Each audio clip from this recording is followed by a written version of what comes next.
We're here with new Elliot Lake Vikings coach, Mike Nesbitt. How are you today, Mike? Good. How are you doing? Good, good. I was just interviewing the Algoma Thunderbird men's soccer coach this week, and he's in BC right now, too. Gotcha. So I asked him the other day, how's the weather out there right now? Well, it's beautiful today. I live in Cumberland, so I'm surrounded by mountains and ocean. So it's a beautiful spot. Gonna miss it, but looking forward to the journey to Elliot Lake. First things first, and we just talked off camera, is what brought you to, like, say, Elliot Lake, a town of 11,000 people in the middle of the bush, more or less, or 13,000 people, sorry. Yeah, just like anybody, I'm just trying to move my career forward here, right? I've been with the VIJHL for 4 years. It was a junior B league when I first came into it. Moved into a junior A tier 2. Um, the decision with the VIJHL to go independent wasn't really for me. I'm a Hockey Canada guy. I've been coaching for Hockey Canada for 27 years, and I am from Ontario. I'm from Oshawa, the Oshawa-Bowmanville area. I grew up, played my hockey in Bowmanville. So just get back closer to home. 48 years old. Kind of, I've been out west now since the General Motors plant laid everybody off. So I kind of time to go home and see near my roots kind of deal. So my family's all looking forward to going back home. And like I say, the owner Jeff, like I say, he purchased the team before last season. Yeah. And if anything else could go wrong with it for him, it did the last season. Yeah. But him and his players, like I say, bulldozed through it, and Yeah. hopefully we're looking at, like, again, they won Kraft Hockeyville in Elliot Lake. Yeah. What's it going to take for you to help bring the Vikings back, like say, into Elliot Lake? Well, I'll just do what I do as a GM, bring in good, exciting hockey players, put wins together. That's the biggest thing. People want to come watch winning hockey teams. They want to, nobody wants to follow a losing team, right? So that's my job right now, to rebuild the roster, put it to a team that we can contend every night. And first goal is just to get a hockey team to compete every night we play. And obviously our goal this year is to make the playoffs. And the last 5 years in junior hockey, I've made the playoffs every year. So I came into a similar situation in the VIJHL, the Comox. They never made the playoffs in 6 years. And 3 years I put together 100 wins, and we made the playoffs every year and had some really good runs. I don't want to talk about game sevens because I've got beat out in 3 game sevens in a row. But at the end of the day, at least we made it there, right? So. And off camera, you mentioned you're a Leafs fan, so you know what it's like to lose in the first, say, the final series, right? I think game sevens, and between myself and the Leafs, I think I'm minus 11 right now. So hopefully, but I like I told somebody a couple of days ago, I think I'm 6-0 in game sixes, so we're all good. Like I say, as a new coach coming into the NOJHL, like I say, what strategies do you plan to implement to build chemistry and camaraderie with the team? I've already done that. So I have signed some BC kids. That'll be all posted on our social media sites real soon here. I've signed, I think, probably 7 or 8 BC kids are going to be following me out to Elliot Lake. And then obviously I come into a team that has, some really good, bright spots to it. So we've got those guys all inked up. And I've already started a team group chat with the players. So, they get on the Snapchat and they all get to know each other. So I think the team chemistry is already building as we speak. And Jeff and John, my assistant general manager, they already ran a camp and they signed some really good prospects too. So we've added those guys as well. So I'm looking forward to seeing, we're in a camp in Ajax on July 5th. I finish a BCHL prospects weekend here in Chilliwack on June 28th. And then I'm on my way to Ajax to run that camp. I'm looking forward to meeting some of the vets and some of the prospects. It's gonna be a fun hockey team. And like we were talking off camera, is you have Sault Ste. Marie, Sudbury, and Timmins as the 3 bigger cities in the NOJHL. Okay. When you're bringing young men into these programs into the north, where we're isolated to a point. Yeah. How do you keep them concentrated on hockey and academics to hopefully push them to the next level? Well, if they want to be hockey players, that's part of the job, right? That's part of that. Like, it doesn't matter if you're in a big city or you're in a small town. They got to stay focused on what the task at hand is. We're going to be a 7-day-a-week program in Elliot Lake. On the ice every day, team meetings, all that kind of stuff. So they're not going to have too much time. If they're, they might take a part-time job or they might be taking online courses. They're not going to have too much time to worry about being bored. We're there for one reason only, is to get better as a hockey player and becoming a good young man and hopefully win some hockey games doing it. And when, again, the NOJHL, a lot of people say, oh, it's in the north, it's not as competitive as the CCHL, OJHL. But to me, it can challenge any of those leagues. And according adapting to strength and weaknesses with against teams, how do you break down your game film, like you say, to hopefully more wins for the Vikings? Well, I think right now is a time, right? So you're a general manager of a hockey club. You're building a team. It's all about your personnel, type of players you're bringing in, personality, skill, all this kind of stuff. Bringing in all these guys together, then it's pretty easy to coach. If you've got a good nucleus of guys, good bunch of kids, and skilled hockey players, it's pretty easy to coach. So I believe right now, as a general manager, this is the biggest job of the season right here, bringing in the right guys. And we're lucky that we're coming into a team that there's lots of room. There's lots of room for improvement. And I think for myself, being out west here for the last I guess 12 years, I've been out west here. So I've built a lot of hockey connections out here to maybe bring some guys in there to help us out. And obviously, I know a lot of people in Ontario too. And everybody in the league's been very welcoming. I think I've received a text or a phone call from everybody in the NOJHL just welcoming me. And I don't think we're going to have a problem putting a winning hockey team together in Elliot Lake. And being originally from Oshawa, so you again, everything's within an hour or two, and then now you're in BC. Are you going to be used to those long bus rides here in Northern Ontario? No, that's going to be a bit. That's going to take a little bit back to get used to that because when I'm on Vancouver Island, the longest travel is Victoria, and it's only two and a half hours. So getting back to the 8-hour bus trips is going to be definitely a little thing to get used to. But a blanket and a pillow and maybe a good book and my phone, I'll be fine. And again, February, January, a little bit colder, right? Yeah. Well, let me ask you this: what's the phone reception like in Northern Ontario? Is it pretty good or what? It's good. Like I say along the North Shore every so often. I use actually my son right now. He works for Frito-Lay and he's in Elliot Lake this week. He does relief right now for other. So he's been in Elliot Lake for this whole week and he's been texting his mom more than me and saying I love it here. And he's 26. Good. So as a 26-year-old saying, hey, love it here. There's potential.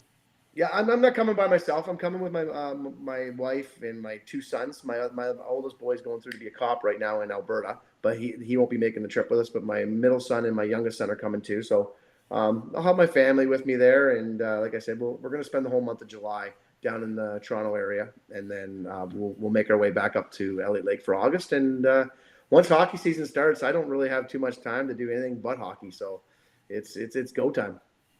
And again, like you say, when come September, usually the middle of second week of September, you guys drop the puck. Like I say, as a coach, what are you saying to your boys? Again, you say the ceiling, you guys got a lot of room for improvement. So what do you say to these boys? Well, I'll tell you, I'm going to put it on the boys. I'll tell you that. You're going to see my roster start getting announced here. I'm just figuring out getting all the HCR passwords and all that stuff. But you're going to start seeing my roster get announced here in the next probably 3 or 4 days. I basically brought my leadership group from BC with me. So I'm a big believer on 19 and 20-year-olds running a dressing room and obviously good 18-year-olds too. But the dressing room's got to be run by the leadership group. Right. And I'm bringing some pretty good guys in to run that dressing room to change the culture pretty quickly here about winning, a winning culture. That's what we want. Right. And for people who don't know Mike Nesbitt as a coach, tell us a little bit other than coaching in, like you say, the Vancouver Island Junior Hockey League. Talk a little bit about yourself. Yeah. I guess I'd be kind of known as a player's coach. Raising 3 sons. I understand the young athlete. I understand the struggles of, the mental illness part of it, being away from home. I understand everything. So my office door is always open. I find if I show them respect, they show me respect. And that's the way like I said, I'm a player's coach.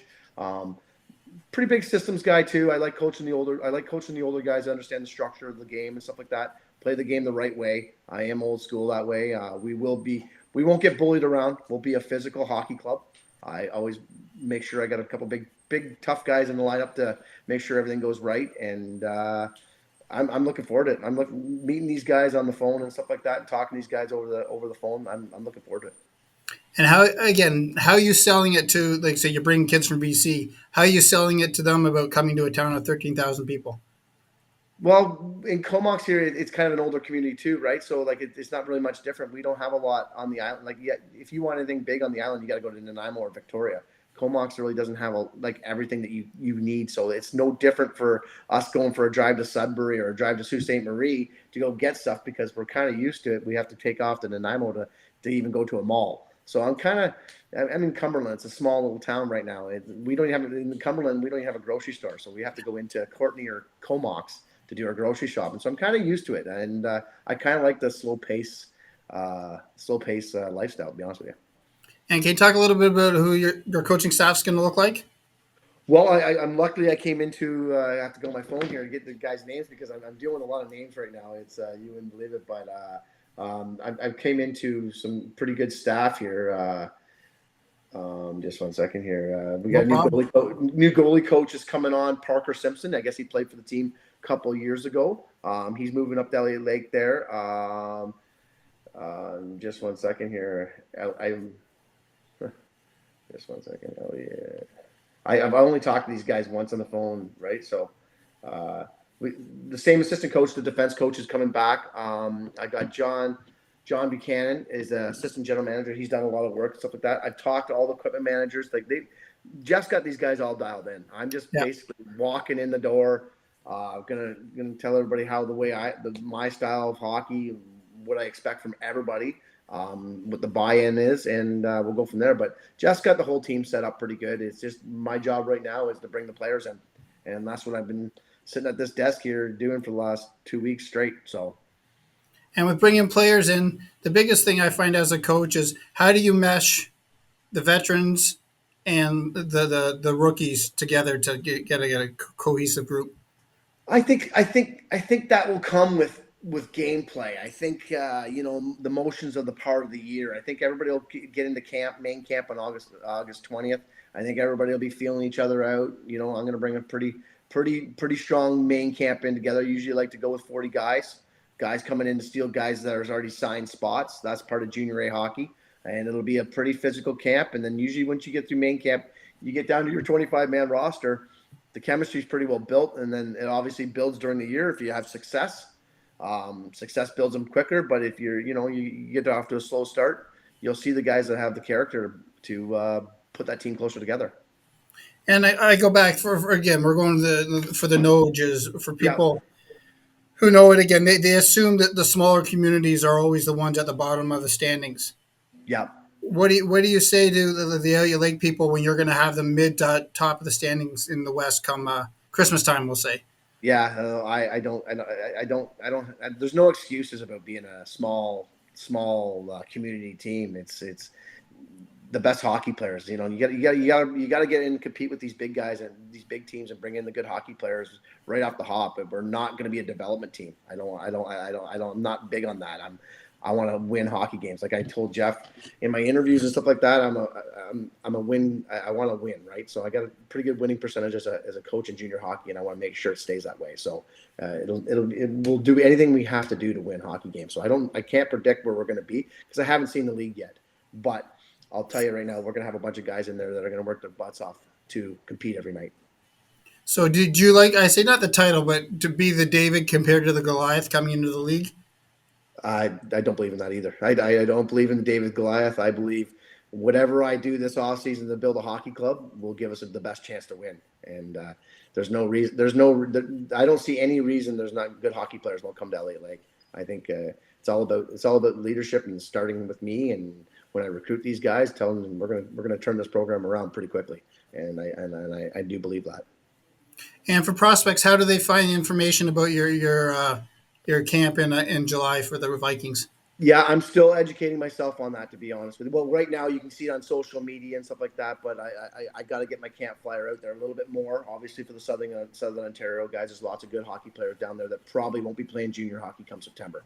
And John Buchanan has done an amazing job. John's he's a good general manager in this league, and he's working his butt off making sure we get registration signed up. And I'm dealing with the more Western Canada guys right now as I'm here. And I'm also still working here as of right now. I'm running I'm coaching the BC SHL. It's basically the BCHL Spring League.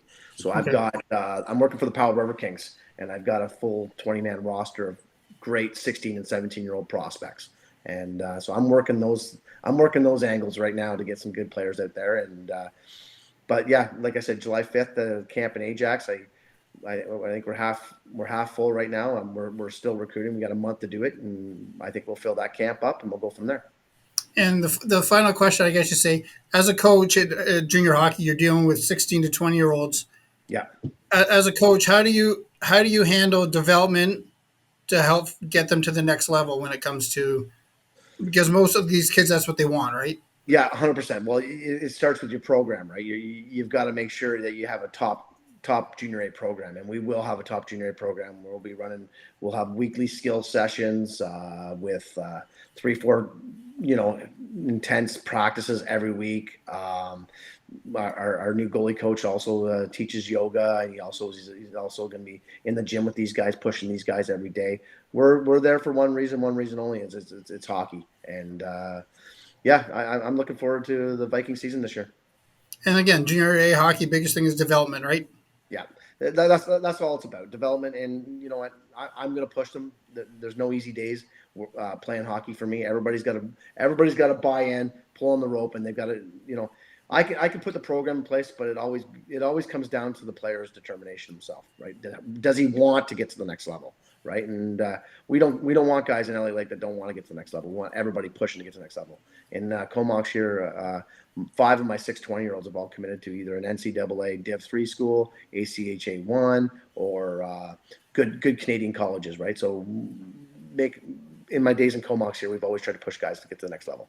So And that's exactly, again, it was exactly the reason why you do it, right? absolutely. When I get the phone call from a captain of mine, Logan Furlong just played for me. He just committed to the Niagara University Purple Eagles, and that phone call after he committed was pretty good. He played for me for 3 years, but the emotions of it meant a lot to me. The words he said to me after he got committed, right? So, And again, it's not that you want to boast, but it's something you must be doing right. It's something as a coach.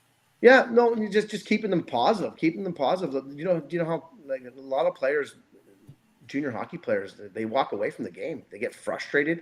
Because things weren't going their direction, and that's our jobs as coaches and coaching staff is keep them upbeat, keep them want to be at the arena, make it fun. Nobody wants to come to somewhere they're not having fun. So that's why a lot of good hockey players quit, is they're not having fun. So I'm going to try to make it a very fun environment like I have in Comox. I'm going to try to make the same environment in Elliot Lake. Come there, have fun. We're always constantly driving for a championship. And Mike, hopefully we can sit down maybe the week before leading into the season, and we'll do this again, and you'll Absolutely. have a little bit more experience of Elliot Lake so far. Yeah. Well, I'm looking forward to get to LA Lake.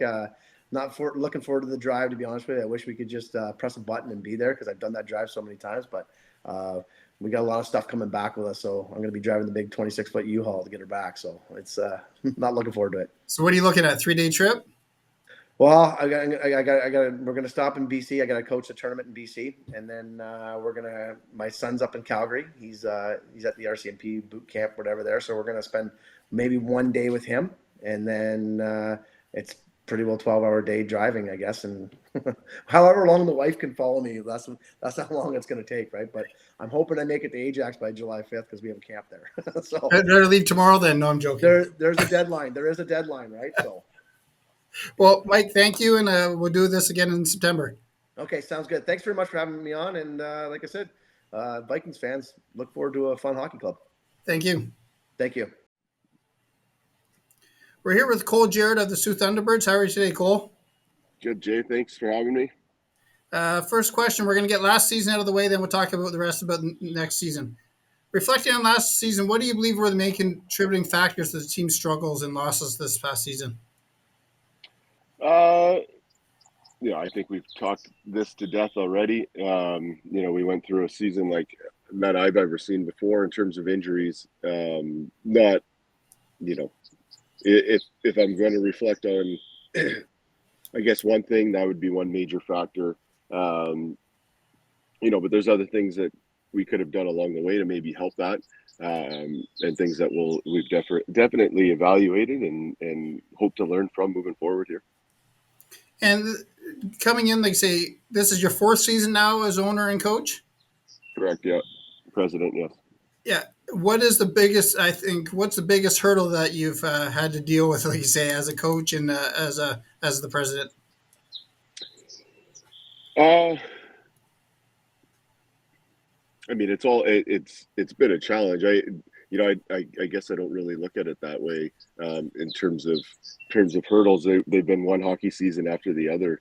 No different than what I've been used to as a player. Since I was a teenager. Other than obviously there's more on the admin side, and it's not just about the competing in the games. There's definitely some things off ice that we've gotten better at and want to continue to get better at. But in terms of on the ice, we've had some team success, obviously, with winning the championship the first year. Getting to the finals the second, and then last year, we ended up losing in the first round. A really good series, I felt, to the Sudbury Cubs, where we were shorthanded. So, and they, not taking anything away from them, they played fantastic all the way through to the end at the Centennial Cup. So, our hats off to them for sure. But at the end of the day, we lost to a really good team in the first round, just the way it kind of goes. So, there's not really one thing I would point to, but just continuing to try and get better every day. And that's the biggest thing. And not that you say you want to lose, but at least you can say you lost to the team that made it to the national championship, right? Maybe it helps a little. But at the end of the day, we didn't get it done. Whether it was, it doesn't really matter the circumstances. It's just, a loss is a loss. Exactly. Can you talk a little bit about, like, say, what changes we're gonna see as, like, say, in the Thunderbirds heading into the 24-25 season? Yeah, I mean, there's, the roster will look a lot different for sure. We're hoping we're off to a pretty good start to have a full roster by the time we start with our training camp, and for sure by the time we start the season. The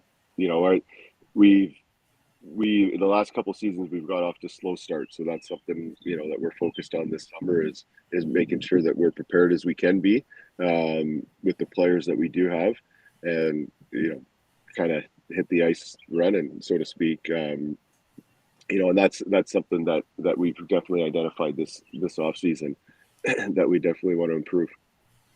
And looking at, like, say, Bure, O'Neill, Gallivan, Smith, who are OHL draft picks, you won't know really anything about for them until the fall, right? When it comes to their camps. Yeah, for sure. I mean, there's lots of things that can happen over the course of the summer. So, Jamie Henderson does a great job for us in terms of recruiting and building our and as the summer goes along.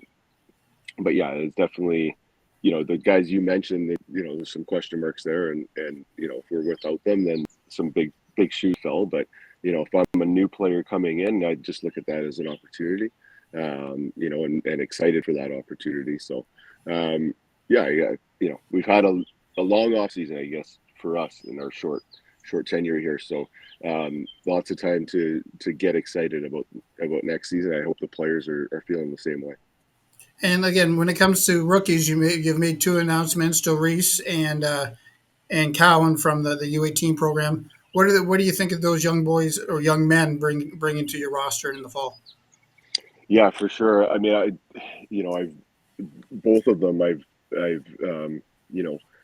got to know Cam or more specifically over the last couple of years, and Sebastian a little bit longer. Both really good kids. Work extremely hard, and I think really fit the mold of what we're looking for with the Thunderbirds in terms of just being hardworking, humble, coming to the rink every day with a good attitude, and earning everything that you get. And I think both of those players understand that. That's what I like about both those players. And I'm excited to have both of them. It's a great opportunity for those two guys specifically, and coming into our league as first-year players, and being able to do it at home will help for sure amongst some of their peers. So I'm really excited to have them, and I hope they're excited to get going. And on the veteran side right now, I know we'll just talk about commitments. You have Wardell, McCauley, and Sondecker as of this morning coming back. What are you expecting from those veterans coming into the fall? When you think of those three guys, for us, they're exciting players. We're extremely happy to have all three back. Johnny came in, Sondecker came in last year, and really impressed right off the bat. And unfortunately, the season ended a little bit quick with an injury. But there's lots to like there. And I think there's going to be a huge role for him. Harley Wardell is, he's such a tenacious player and such a fun player to coach. He's a guy that just makes you put him back on the ice every time with his work ethic and his, the way he, sacrifices his body or whatever it is, just for his teammates. And then, with McCauley, we're really excited to have Callum back. He's an extremely dynamic player that, just a bit of tough luck last year kind of slowed him down. But he's definitely, talking to him, I see him all the time, very, very committed player. I know he's excited about the upcoming season and what he could potentially do in our league. And so for all three, we're absolutely thrilled to have them back. And they're going to be a huge part of our group. And now that you can say, or if you even know, is fan favorite Sam Lake coming back for his final season? Yeah, we're not sure. We'll see where that one ends up.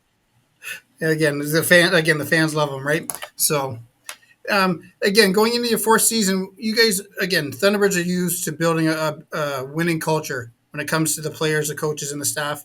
How do you foster accountability and discipline and determination on your roster come the fall? Yeah, I think, I talked a little bit about it with Harley and for our thing, or for us, we've kind of said it from the beginning. We need the players, to more or less police themselves in terms of that stuff, right? We're going to be on them as we always are, and sometimes it weighs on a player. Or the last person they want to hear it from is their coach. So, for us, we put a huge emphasis on our leaders, and we're excited about the group, the potential group that we'll have. That'll be our leadership group. And, for me, the guys that we've signed already, they come with that MO, in terms of their work ethic, their accountability to the group, and how much that means to them. So, I think it's something, it's always a focal point for us right off the hop, and it'll be no different this year. But I like the prospect of, where we're headed and who we have to be a part of that group this year. And again, I haven't had a chance to talk to you since, but your good friend, longtime friend, Jeremy Rebick and Joey Miller, like you say, have not stepped away, but left the organization to go across the river. Talk a little bit about those losses. You're gaining Mickey Sederetto, but talk about those two guys from behind the bench. Absolutely. Yeah. I mean, I'm definitely excited to add Mickey. I think he's going to be a very, very valuable piece of our coaching staff for sure. But he's got big shoes to fill for sure. Jer's, he's been fantastic for us, and him and I talk all the time, but I really can't thank him enough for what he's done for us over the first 3 years, and without him, it really wouldn't have been possible. He's a great leader, always has been. He's got a great demeanor. I think he's going to make a great head coach in our league, and I'm extremely happy about that. As being a stakeholder in the league, not just a coach. That's important that we've got good people running these clubs and coaching these clubs. So Jared is definitely that. He's a great guy. I think he's going to do great things for Bruno and those guys across the river, and for Joey. I mean, Joey, he won our team staff award last year. Joey did. He was just again, for him, with him over the first 3 years, he was extremely dedicated, more than we could have asked. And it was bittersweet to see him go, but I know he's got a great opportunity with Jer, and they've got a great relationship. And I think them working together is just going to make our league better. So I'm extremely happy for both of them. I am going to miss both of them, but definitely happy for them. And that's exactly it. Like I had somebody ask me the other day, Joey Miller again set a couple records with the team, been with the team as a player a long time from 16 to 20. But somebody asked me, "Oh, why did he jump ship? Is there a problem?" I'm like, "No." I said, "It's not against Joey Miller, but I think Joey sees the writing on the wall where you're the owner, the president. He's a younger guy. The Eagles might just Sure. have a little bit more opportunity, right?" Sure. Yeah. I mean, whatever his reasons were, I respect. I'll never hold that against a player or a coach if they feel like they've got an opportunity and they want to take it. By all means, for sure. That's part of our thing. We're hoping to provide opportunities, to local players, especially local coaches, and along the way we get some pretty quality human beings from outside of Sault Ste. Marie. So, it's going to be exciting to compete against them, right? It's there's the old cliche, there's no friends out there. It'll be the same thing, I'm sure we'll be right into it. But again, I'm just happy for both of them. And the thing is, and this isn't against Doug, who's with the step down, go to the U18s. Probably not as vocal, Jeremy and Joey compare. Or I should say, Jeremy not as vocal as Doug, so it might not be as much shouting behind the benches, right? Well, we'll see. Doug was great, though. We'll miss Doug for sure. Sure. We wish him all the best with the U18s, no question. So, last question again. I asked this is what do we expect for the fans come 24-25 from the Soo Thunderbirds? Yeah, I think again, I keep saying it. I'm really excited. I guess that's probably a cliche as well, but I like our potential speed or potential size. We put a premium on hockey IQ, and I feel like we've built towards that, or at least a good starting base. So I think like last year we'll have the ability to play at a high pace physical game. And hopefully be able to score a bunch of goals like we did last year. And the last thing is, and I talked to Jamie about this a couple of weeks ago, is when it comes to the U18 draft, and we'll use Sault Ste. Marie, we have Kayla Mangoni and Lincoln Moore just as Sault Ste. Marie residents, hoisted in the Memorial Cup last week. So as a coach, selling the program is a lot of showing potential that Sault Ste. Marie residents still can make it at the U18 level, right? Absolutely. No question. I mean, that I don't think that's ever changed. The guys come from everywhere, guys that make it, and why can't it be somebody from Sault Ste. Marie? I mean, the fact that we're up north should not be something that would hold you back. And if we use that as a reason, to me, it's just an excuse, right? So those two players proved it. If they're good enough, if you're good enough, they will find you and they'll play you. I think Mangone was on for the last minute of that Mem Cup game to shut it down. That just kind of, to me, that speaks volume to the type of player, kid, person he is. And I couldn't be happier for both of them. Such a special moment watching that game the other night. And watching game, like I say, their final game, like I say, their semifinal against Moose Jaw with Lincoln Moore. People always not criticize the third and fourth lines, but that fourth line with Lincoln on it helped them propel them to that final game, right? 100%. Link did a great job. He stuck with it, through the playoffs and through the Mem Cup, and when his number was called, he stepped up. And, to me, that's just the sign of a hockey player. And that's what Link's always been, for sure. Exactly. And I can't thank you enough. And we'll do this more going into the season in September. Sounds good, Jay. Thanks for having me. Thank you.